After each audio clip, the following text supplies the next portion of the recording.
A descida de impostos para as empresas, a redução da carga fiscal sobre os rendimentos e a aceleração de fundos comunitários como o PRR e o PT 2030 são propostas do setor metalúrgico e metalomecânico para dinamizar aquele que é um dos principais contribuidores da indústria no PIB nacional.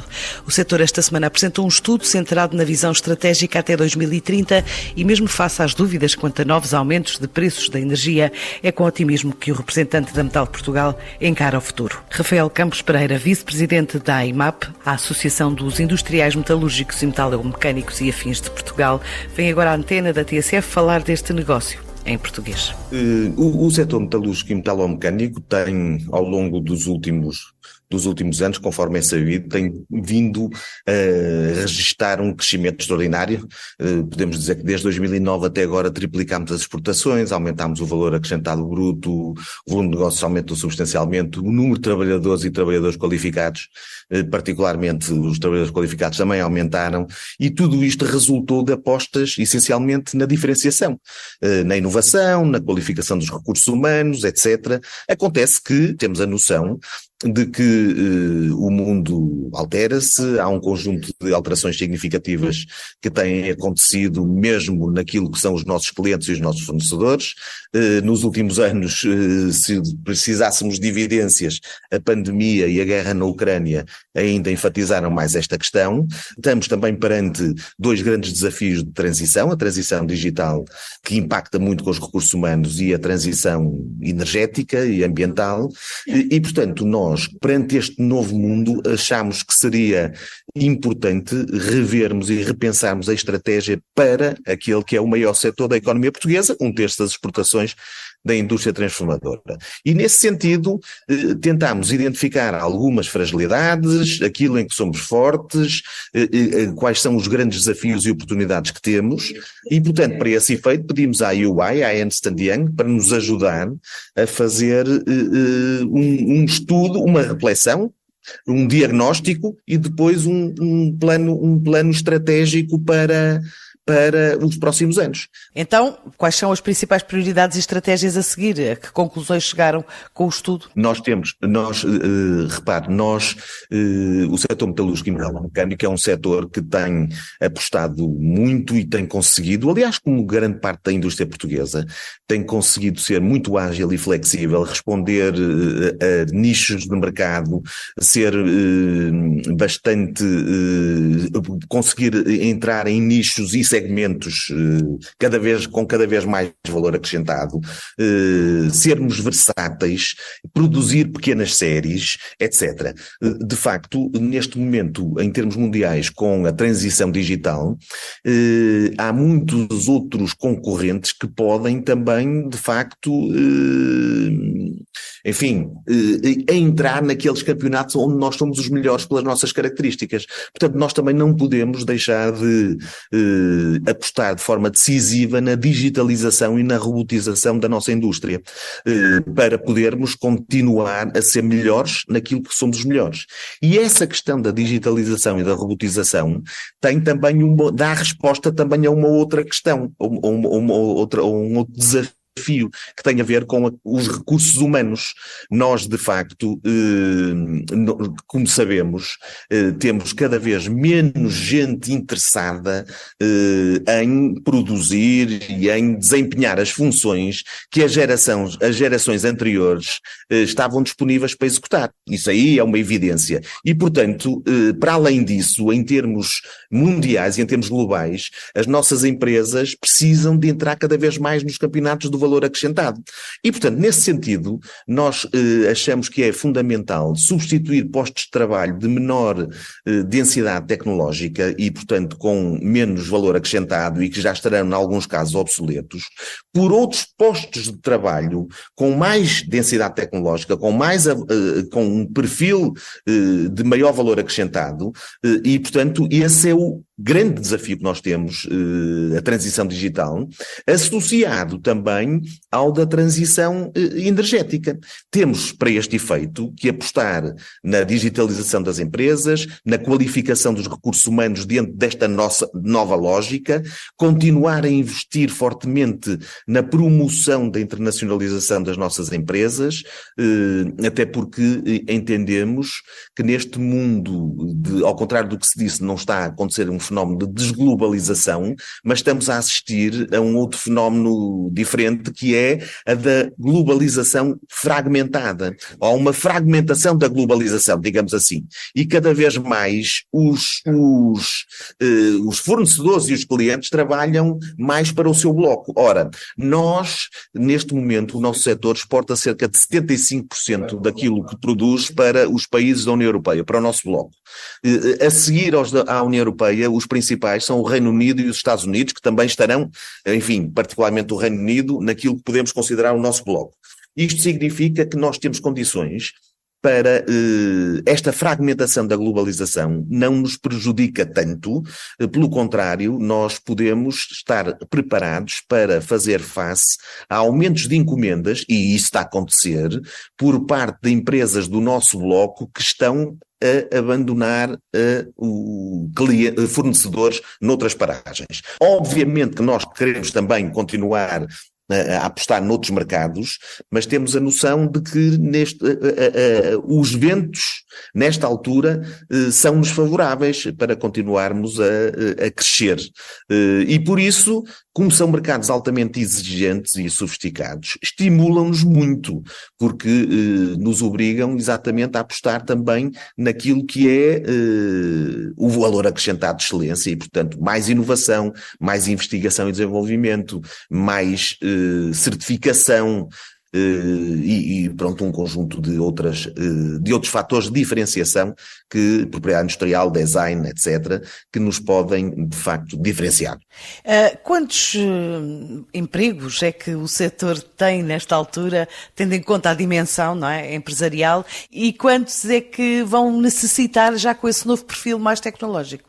Nós neste momento estamos a fazer a transição, nós temos 250 mil postos de trabalho e contamos que com o crescimento e com mais tecnologia o número de postos de trabalho será maior.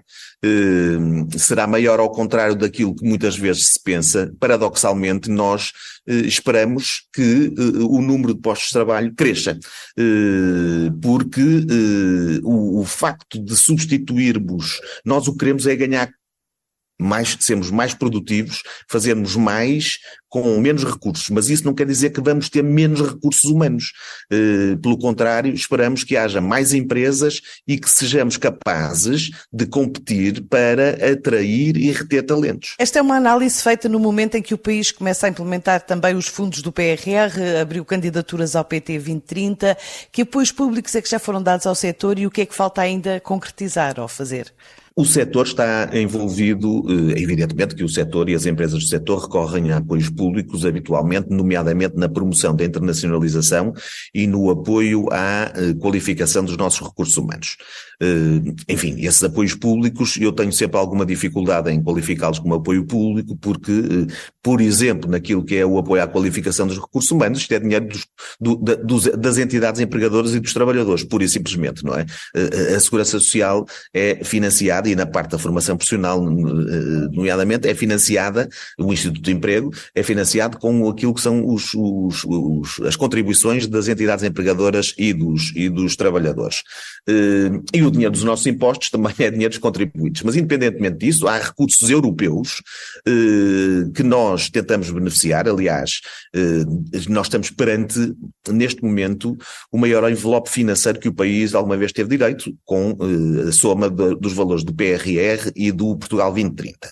Consideramos que o PRR foi muito mal dimensionado, porque está excessivamente concentrado naquilo que é o financiamento de despesas correntes correntes públicas do Estado e apenas 1/3 canalizado para apoio às empresas, nomeadamente investimentos que são fundamentais na área da inovação e da qualificação dos recursos humanos. E, portanto, está mal dimensionado e está atrasado. Apesar disso, nós concorremos, a IMAP inclusivamente participa em 4 agendas mobilizadoras, também está em projetos no âmbito da descarbonização e apoia também um conjunto de outros apoios à descarbonização por parte das empresas que representa. Obviamente que os processos todo o PRR está atrasado, a execução tem sido baixíssima e o PT 2030 ainda mais atrasado está, faltam regulamentos, não há calls para as empresas e, portanto, consideramos que tem havido aqui alguma desarticulação e desorganização e, nesse sentido, estamos inquietos, estamos um bocado preocupados com o facto de estas sucessivas crises políticas poderem comprometer a execução de fundos que são importantíssimos para a economia portuguesa. Tem havido, como lhe digo, estamos inquietos porque a burocracia e a capacidade de execução por parte das autoridades está a ser ineficiente e, portanto, estamos atrasados. Como lhe digo, por exemplo, nas agendas mobilizadoras, as tecnologias de produção que impactam em todo o setor, e não só, nós temos um projeto com alguma dimensão, estamos a falar em algumas centenas de milhões de euros numa primeira fase, que depois devem e esperamos ser complementadas com projetos específicos no âmbito do 2030, que vão multiplicar estes valores. Os investimentos que as empresas vão fazer neste âmbito, independentemente dos apoios, poderão ultrapassar os 2.000 milhões de euros. Até 2030, obviamente.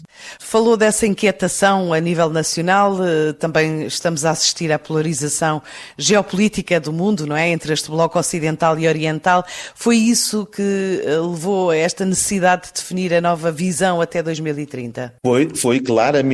Foram claramente alguns dos motivos que nos estimularam a redefinir a estratégia neste momento. Associado também ao facto de, com o PRR e o 2030, que provavelmente será o último programa de apoio à economia portuguesa, nós estamos perante, conforme disse, o maior envelope financeiro de sempre, onde poderão surgir algumas oportunidades de financiamento para estas questões tão importantes para as nossas empresas. E tendo em conta esta realidade, por onde é que vai passar, digamos que, as prioridades de crescimento do setor metalúrgico em Portugal? Os 3 principais mercados que nós temos são Espanha, Alemanha e França. Queremos continuar a ser determinantes nesses mercados, queremos continuar a crescer. Aliás, eu recordo que Portugal foi em 2022 o country partner da Hannover Messe, que é a maior feira de indústria e tecnologia do mundo, e Portugal foi o país convidado. Aliás, foi a IMAP que organizou a visita, a participação coletiva portuguesa, com mais de 100 empresas que lá estiveram, e agora repetimos uma nova participação na edição 2023 com mais de 40 empresas, e de facto essa aposta na consolidação do mercado alemão é importantíssima para nós. Nós exportamos e vendemos há muito tempo a empresas como a Volkswagen, a Mercedes, a Bosch, a Siemens, a Continental, etc. Mas aquilo que são empresas de menor dimensão da Alemanha provavelmente não tinham bem esta percepção da nossa capacidade de fornecer os maiores players mundiais. A nossa exposição em Hannover, na Feira das Feiras, permitiu que muitas empresas alemãs, que para eles são de média ou pequena dimensão, mas que para nós seriam grandes empresas, de 500 milhões de euros de turnover ou 1.000 milhões, etc., estas empresas aperceberam-se e ganharam a percepção de que nós estamos disponíveis e prontos e aptos e habilitados a todos os níveis para os fornecer também. E de facto estamos a sentir já esse efeito e estamos a crescer substancialmente no mercado alemão, que já era o segundo mais importante para as nossas empresas, mas continua a crescer. Portanto, esta é uma grande aposta à consolidação do mercado mais importante da União Europeia. Mas também nos Estados Unidos estamos a crescer este ano 76% em exportações. E, portanto, é um mercado que nós, apesar de não podermos controlar tão bem, porque as condicionantes políticas podem se alterar de uma forma mais mais imprevista do que aquilo que acontece na Alemanha, mas é um mercado que para nós é muitíssimo importante. Tal como o próprio México, que é uma porta de entrada no mercado americano e onde temos dezenas de empresas portuguesas do setor metalúrgico e metalomecânico que já lá estão instaladas, em muitos casos com fábricas, noutros apenas com representações, mas na maioria dos casos até com fábricas. E, portanto, essas são algumas das apostas mais importantes que nós antevemos. Mas a União Europeia, o Reino Unido e os Estados Unidos são, de facto, apostas muito importantes. Independentemente daquilo que disse há pouco, depois também há mercados, quanto à fragmentação da globalização, há mercados noutros blocos que nos interessam muito. O Golfo Pérsico continua a interessar-nos, até porque Portugal tem uma reputação de grande qualidade nesses mercados. A Coreia do Sul interessa-nos que venha a crescer mais e os próprios os mercados de maior proximidade, seja cultural, seja geográfica, como, por exemplo, Argélia, Marrocos ou, na parte cultural, os países de língua oficial portuguesa, também nunca poderão deixar terão de ser sempre também considerados e serão sempre importantes para nós. Já falou aqui de obstáculos ao crescimento, mas quais são as estimativas agora de uma forma global para este ano? Sofreram com o embate da guerra, com o aumento dos preços? Quais são os números? 15% e este ano estamos a crescer mais do que isso. Nós, independentemente da evolução da guerra, nós estamos a conseguir crescer. Neste momento, os preços da energia das matérias-primas estabilizaram, até baixaram bastante no que diz respeito às matérias-primas e à energia elétrica. Antevemos que, ao contrário daquilo que prometeu o Governo, possa vir a haver algum aumento da energia elétrica com a eliminação de algumas das tarifas, ou melhor, com a recuperação das tarifas de acesso e, portanto, antevemos que a partir do segundo semestre haja algum aumento do preço da energia elétrica, ainda assim, para já não para números muito inquietantes, mas acho que ainda temos condições durante este ano de continuar a ser bastante competitivos, se não mexerem muito de facto no preço da energia e se não houver muitas alterações nas matérias-primas, particularmente tendo em conta os nossos principais mercados. E, portanto, esperamos e temos a expectativa de crescer mais do que no ano passado. E isso já com dados deste primeiro trimestre, ou não? Com dados dos 2 primeiros meses do ano em que crescemos 16%. E, portanto, agora estamos praticamente a receber a informação sobre março, mas antecipamos que também será mais ou menos a mesma coisa. E nos planos definidos para este ano, em termos de setor, vão passar pela promoção em eventos externos ou não há tempo para isso e a estratégia é outra? Não, não só a própria associação tem desenvolvido várias iniciativas. Este ano já estivemos em Lyon, com cerca de quase 100 empresas portuguesas, já estivemos em Hannover, vamos estar em Madrid, em Barcelona, vamos estar na Suécia, numa feira importantíssima também de subcontratação de valor acrescentado, onde Portugal já é um dos principais players também, e aliás por isso é que estamos a crescer as nossas exportações para a Suécia também de forma importante, e portanto vamos em Vigo também, numa feira em Bilbao, portanto apostando no mercado espanhol, no mercado francês, no mercado alemão, nos países nórdicos, e vamos, para além disso, também tivemos numa outra feira em Frankfurt, mas para além disso as próprias empresas depois também têm as suas próprias iniciativas em feiras. Além disso também promovemos ações de missões empresariais, por exemplo no Norte de África assim o vamos fazer, Marrocos e Tunísia, e mais algumas iniciativas de missões invertidas, chamar alguns potenciais compradores, parceria com a Associação dos Compradores Alemães. Portanto, temos muitas iniciativas em curso que no sentido de promover as vendas das empresas portuguesas ao exterior. Além disso, depois também temos outras atividades internas de apoio às empresas que se querem internacionalizar, nomeadamente alguma partilha de experiências por parte de empresas que já triunfaram em determinados mercados, que partilham com outras de menor dimensão ou que estão a começar os seus processos, ações específicas de formação. Temos uma academia de internacionalização na associação que ajuda exatamente a promover e a sensibilizar as empresas para a importância e e para determinados dados importantíssimos quando se pretende vender para o mundo, que é cada vez mais o mercado de vocação natural das empresas do setor metalúrgico e metalomecânico do Metal Portugal. Só mesmo para terminar, tendo em conta toda esta realidade de que estivemos a falar, como é que olha para o futuro, com mais otimismo ou mais pessimismo?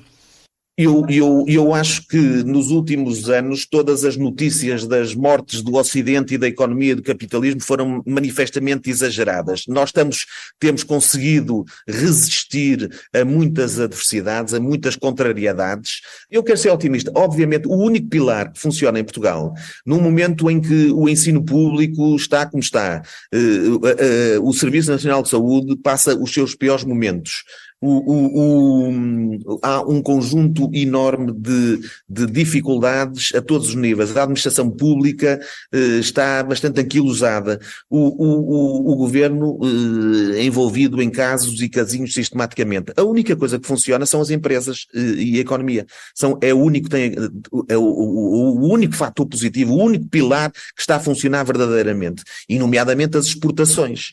E, portanto, nós que estamos no mundo das empresas, temos que ser otimistas, esperar que haja alguma sensibilidade por parte do governo e esperar que, nomeadamente, sejam diminuídos os impostos sobre o rendimento. O rendimento das pessoas singulares, nomeadamente para que o salário médio, o salário líquido dos trabalhadores possa aumentar.